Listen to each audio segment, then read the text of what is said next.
Serangan mendadak menghantam jantung Israel.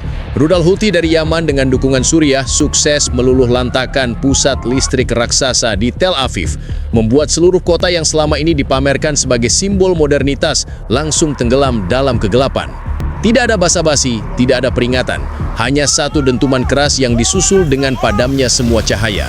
Dalam hitungan detik, kota yang katanya tidak pernah tidur berubah menjadi kota yang tidurnya dipaksa. Bukan karena damai, tapi karena mati lampu. Ledakan itu bukan hanya merusak infrastruktur, tapi juga mental. Gedung pencakar langit, rumah sakit, dan bahkan markas militer kehilangan daya seketika. Iron Dome yang selama ini diagung-agungkan sebagai tameng kebal serangan ternyata cuma bisa jadi pajangan, tidak mampu menyelamatkan Tel Aviv dari kenyataan pahit. Kalau selama ini Israel bangga dengan teknologi canggihnya, sekarang rakyatnya malah rebutan lilin, genset, dan power bank, kayak lagi rebutan promo diskon di minimarket. Api dari pusat listrik terlihat menjulang tinggi, lebih terang daripada cahaya lampu kota yang sudah padam. Jalan raya langsung macet total, lampu lalu lintas mati, mobil-mobil berhenti tanpa arah. Banyak warga terjebak di lift gedung bertingkat, menjerit minta tolong, sementara sirena darurat tak kunjung terdengar karena sistem komunikasi ikut lumpuh. Ironis, negara yang mengaku cahaya di Timur Tengah malah jadi blackout massal, kayak colokan listriknya dicabut Tuhan. Bandara Ben Gurion yang selama ini jadi kebanggaan Israel ikut lumpuh. Sistem radar dan kontrol penerbangan mati, membuat semua pesawat ditahan di darat. Investor asing yang sempat menyebut Tel Aviv sebagai pusat ekonomi modern, kini cuma bisa geleng kepala melihat kota itu berubah seperti kampung mati lampu 3 hari tanpa PLN. Pemerintah Israel pun kebingungan. Mereka tidak bisa menyembunyikan fakta bahwa serangan ini benar-benar menelanjangi kelemahan mereka. Dunia internasional menyaksikan langsung bagaimana satu rudal ke fasilitas energi bisa melumpuhkan negara yang katanya punya militer terkuat di kawasan. Dan kalau biasanya mereka sibuk pamer teknologi perang di Gaza, sekarang prajuritnya malah sibuk nyari korek api buat nyalain lilin. Setelah serangan rudal yang menghancurkan pusat listrik Tel Aviv, dampaknya tidak berhenti di malam pertama. Seluruh Israel tenggelam dalam kegelapan selama 3 hari penuh, dan situasi itu menciptakan kepanikan massal yang belum pernah terjadi sebelumnya. Rumah sakit yang biasanya penuh dengan mesin berteknologi tinggi harus berjuang dengan cadangan listrik seadanya. Pasien-pasien kritis dipindahkan pakai lampu senter. Dokter harus memilih pasien mana yang prioritas karena alat bantu hidup tidak semuanya bisa menyala. Negara yang suka menyebut dirinya paling maju di kawasan mendadak jadi kayak klinik pinggiran yang listriknya ngandelin genset pinjaman. Di jalanan, suasana kacau. Tidak ada lampu merah, tidak ada lampu jalan, hanya kegelapan pekat yang membuat kecelakaan lalu lintas meningkat tajam. Warga menyalakan lilin di rumah, sementara toko-toko diserbu orang yang panik mencari baterai, genset, dan bahkan minyak tanah. Ironis, dulu mereka bangga punya jet tempur F-35, sekarang malah ribut karena habis lilin. 3 hari tanpa listrik membuat Tel Aviv lebih mirip zona perang daripada kota modern. Sistem air macet, makanan cepat busuk, dan toko-toko terpaksa tutup. Bank tidak bisa beroperasi, ATM mati, dan transaksi digital lumpuh total. Warga yang terbiasa cashless kini terpaksa barter makanan dengan tetangga, seakan-akan kembali ke zaman kuno. Kalau biasanya mereka beli kopi pakai aplikasi, sekarang kopi cuma bisa didapat kalau barter sama roti basi. Lebih parah lagi, internet Israel juga mati. Dunia maya yang biasanya ramai dengan propaganda dan klaim-klaim kemenangan mendadak sunyi.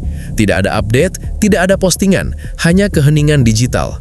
Banyak warga muda yang biasanya sibuk upload foto ke media sosial kini kebingungan. Ternyata yang bikin mereka panik bukan cuma gelap, tapi juga karena nggak bisa buka Instagram dan TikTok. 3 hari pemadaman itu membuat Israel seperti kehilangan identitas. Negara yang selama ini jadi pusat startup dan teknologi di Timur Tengah justru kelihatan rapuh dan tidak berdaya. Media asing menyoroti fenomena ini, bahkan ada yang menyebut kondisi itu sebagai blackout terbesar dalam sejarah Israel modern. Dan yang paling menyakitkan bagi pemerintah Israel adalah ejekan dari luar negeri. Media Arab menertawakan, menyebut blackout ini sebagai karantina listrik untuk Israel. Biasanya mereka suka kasih embargo ke orang lain, sekarang malah kena embargo listrik dari rudal musuh. Krisis listrik yang melumpuhkan Tel Aviv ternyata memberi dampak langsung ke kebijakan militer Israel. Dalam kondisi normal, Israel selalu ngotot mempertahankan pasukannya di Gaza untuk operasi militer. Tapi setelah pusat listrik raksasa hancur dihantam rudal, semua berubah.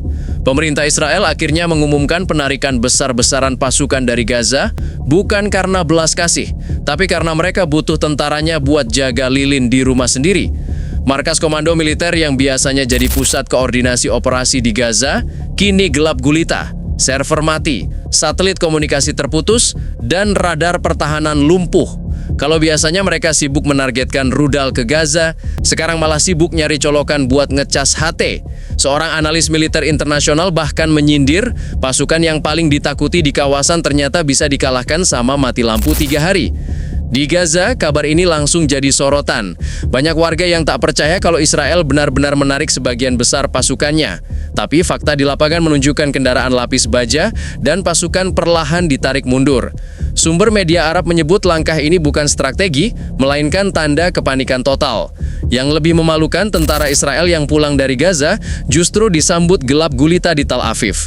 Banyak dari mereka bahkan tidak bisa langsung menuju markas karena sistem transportasi dan komunikasi mati.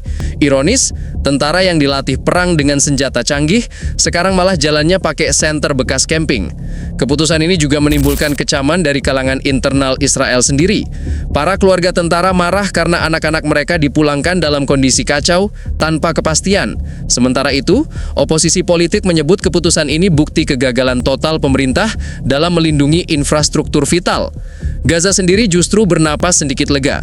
Dengan berkurangnya pasukan Israel, intensitas operasi militer di wilayah itu otomatis menurun. Banyak pihak melihat situasi ini sebagai momen langka, di mana Gaza bisa bernapas dari tekanan militer Israel, bukan karena diplomasi, tapi karena colokan listrik Tel Aviv kebakar. Dark roasting terkeras datang dari dunia Arab.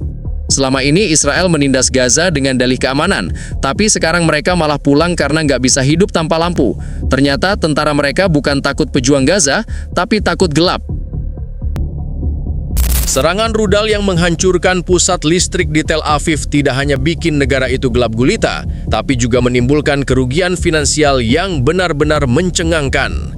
Berdasarkan perhitungan awal, total kerugian ditaksir mencapai 430 triliun rupiah.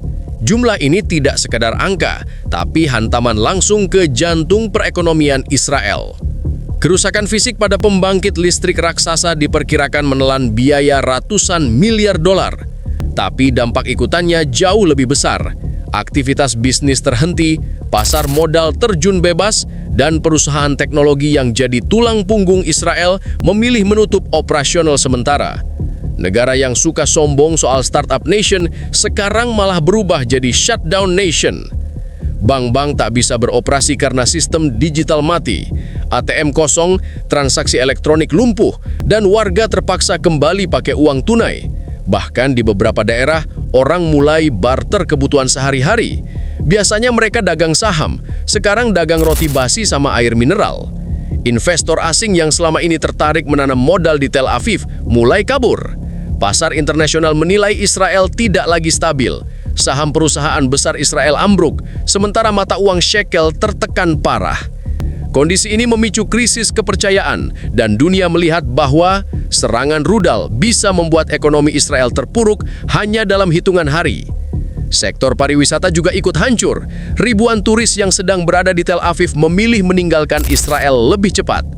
Bandara yang sempat lumpuh membuat banyak wisatawan terjebak, menciptakan suasana kacau di terminal. Negara yang biasa promosi wisata religi, kini malah dikenal sebagai wisata mati lampu. Di dalam negeri, kerugian ekonomi terasa langsung di dapur rakyat. Toko-toko bahan pokok kosong, harga makanan melonjak, dan banyak warga kesulitan membeli kebutuhan sehari-hari. Pemerintah mencoba menenangkan masyarakat dengan janji bantuan darurat, tapi realitanya mereka sendiri kebingungan karena anggaran tersedot ke sektor militer. Ironi yang pahit, anggaran perang ratusan triliun ternyata nggak bisa nyalain lampu satu kota. Kerugian ini juga jadi bahan tertawaan lawan politik Netanyahu di dalam negeri. Oposisi menyebut peristiwa ini sebagai kegagalan total yang membuat Israel terlihat rapuh di mata dunia. Bahkan beberapa media barat menyorot dengan headline pedas, "The Startup Nation Went Dark." Dan bagi negara-negara Arab, angka 430 triliun ini bukan hanya statistik, melainkan simbol. Mereka menyebutnya sebagai biaya listrik paling mahal di dunia. Bukan karena tarifnya, tapi karena satu rudal bisa bikin Israel bangkrut sementara. Blackout 3 hari di Tel Aviv bukan hanya pukulan teknis, tapi juga tamparan politik dan diplomatik terbesar bagi Israel dalam dekade terakhir. Dunia internasional menyoroti peristiwa ini dengan intensitas tinggi karena negara yang selama ini membanggakan diri sebagai pusat teknologi Timur Tengah ternyata bisa lumpuh hanya gara-gara satu serangan rudal ke pembangkit listrik. Media Barat langsung menayangkan headline yang menusuk. Beberapa koran Eropa menulis "From Startup Nation to Shutdown Nation", sementara media Asia menyebutnya "The City That Went Dark". Bahkan sejumlah analis menilai kejadian ini membuka mata dunia bahwa Israel sebenarnya lebih rapuh dari yang mereka klaim. Di PBB, beberapa delegasi negara Arab tidak bisa menyembunyikan senyum puas. Dalam sebuah sesi rapat, gambar Tel Aviv yang gelap gulita ditampilkan di layar dan suasana ruangan berubah jadi seperti tontonan. Ironisnya, Israel yang biasanya lantang bersuara di forum internasional justru kali ini terdiam karena mikrofon mereka juga sempat mati gara-gara server komunikasi ikut lumpuh. Sementara itu di dunia Arab, perayaan berlangsung. Banyak warga yang menonton berita blackout Israel di kafe-kafe sambil bersorak dan membuat lelucon. Meme bermunculan di media sosial, dari gambar lilin dengan tulisan New Iron Dome sampai potret Tel Aviv gelap yang diberi caption Welcome to Gaza Experience. Biasanya Israel sibuk bombardir Gaza hingga gelap gulita, sekarang mereka sendiri yang jadi bahan tertawaan karena blackout massal. Bahkan di Barat, yang biasanya jadi sekutu utama Israel, ada komentar sinis. Beberapa pengamat di Amerika menyebut kejadian ini sebagai kebangkitan realita. Mereka menilai Israel terlalu lama hidup dalam ilusi bahwa teknologi bisa melindungi segalanya, padahal satu serangan saja bisa membuat negara itu terlihat seperti kota kecil tanpa PLN. Ekonomi internasional juga bereaksi keras. Investor global mencabut modal mereka dari Tel Aviv, sementara perusahaan-perusahaan asing menunda ekspansi. Situasi ini menambah tekanan bagi pemerintah Israel karena mereka bukan hanya gagal menjaga keamanan, tapi juga gagal menjaga kepercayaan dunia. Yang paling memalukan adalah bagaimana isu ini dipelintir di media sosial global. Hashtag seperti Tel Aviv Blackout dan No Light Nation sempat jadi trending internasional. Komunitas digital di berbagai negara mengolok-olok Israel dengan postingan parodi, mulai dari gambar lilin sampai video editan konser dengan Tel Aviv gelap gulita. Negara yang dulu klaim sebagai cahaya di Timur Tengah, sekarang dijuluki lilin terakhir di Timur Tengah. Lebih jauh, peristiwa ini menimbulkan efek domino diplomatik. Negara-negara sekutu Israel mulai mempertanyakan efektivitas aliansi. Jika Israel bisa kalah oleh blackout, bagaimana mereka bisa diandalkan dalam perang besar? Pertanyaan ini menggema di ruang-ruang konferensi internasional, membuat posisi Israel makin sulit.